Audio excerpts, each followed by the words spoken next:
Good morning, students. Today we are going to learn future tense. In future tense, our first topic is simple future tense.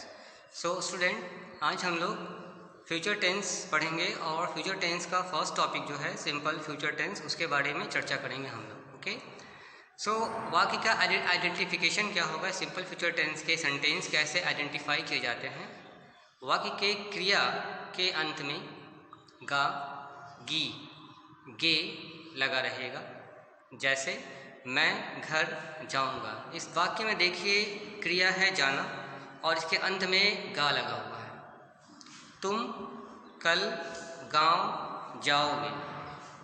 Again क्रिया जाना है, गे लगा हुआ है.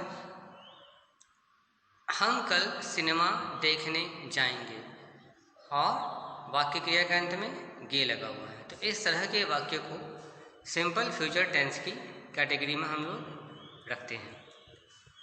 इसके structures होते हैं. पॉजिटिव सेंटेंस में इसके स्ट्रक्चर होंगे subject plus shall oblique will plus V1 plus object.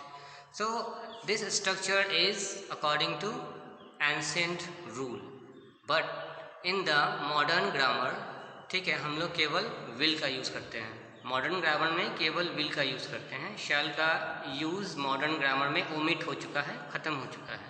जैसे देखिए आई के साथ भी विल, यू के साथ भी विल और वी के साथ भी विल, ही के साथ भी विल. यानी कि थर्ड पर्सन जितने भी होंगे, तीनों तरह के पर्सन होंगे, फर्स्ट सेकेंड और थर्ड, तीनों के साथ हम लोग विल का ही यूज़ करते हैं according to modern grammar. So the sentence in positive form is I will go to home. I is considered as subject, will is helping verb, go is V1 that is main verb and to whom is object. You will go to village tomorrow. कल तुम गांव जाओगे. He will go to watch a movie tomorrow. वह कल एक cinema देखने जाएगा. तो फ्यूचर टेंस में जैसा कि हम सभी जानते हैं, ये भविष्य की बातों को के बारे में इसमें हम लोग चर्चा करते हैं. भविष्य में जो हमारे प्लान्स होते हैं उसके बारे में हम लोग चर्चा करते हैं. आइए इसकी नेगेटिव और इंट्रोगेटिव स्ट्रक्चर को जानें और समझें. Announcement, let's talk about the negative sentence structure of simple future tense. So the negative sentence structure is like this: subject plus shall oblique will plus not plus V1 plus object. See the examples.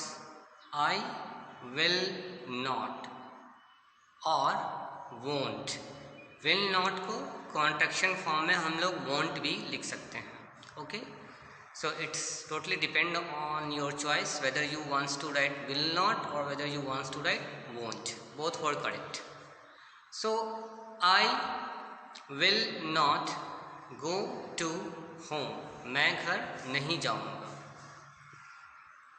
He will not go to village tomorrow.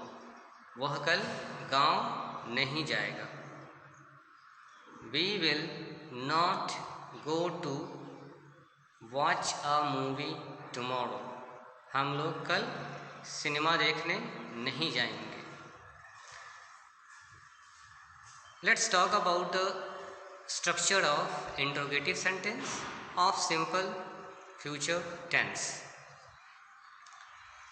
So shall oblique will plus subject plus V1 plus object and at the last of note of interrogation question mark.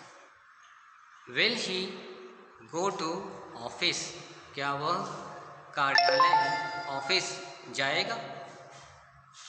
Will he go to village tomorrow? क्या कल वह गांव जाएगा? Students, in this sentence you can use tomorrow at the beginning of the sentence also. Okay.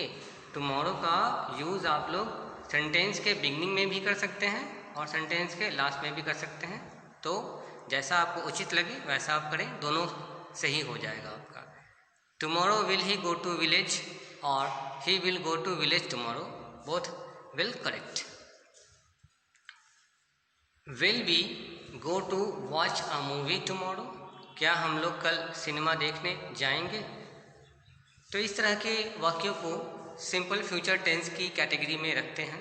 Now in this particular video we have learned simple future tense positive structure, negative structure and interrogative structure. I hope you all have understood it very well.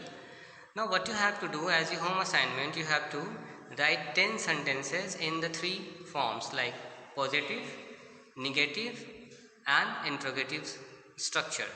Okay, that's all for students today. Be safe and keep learning.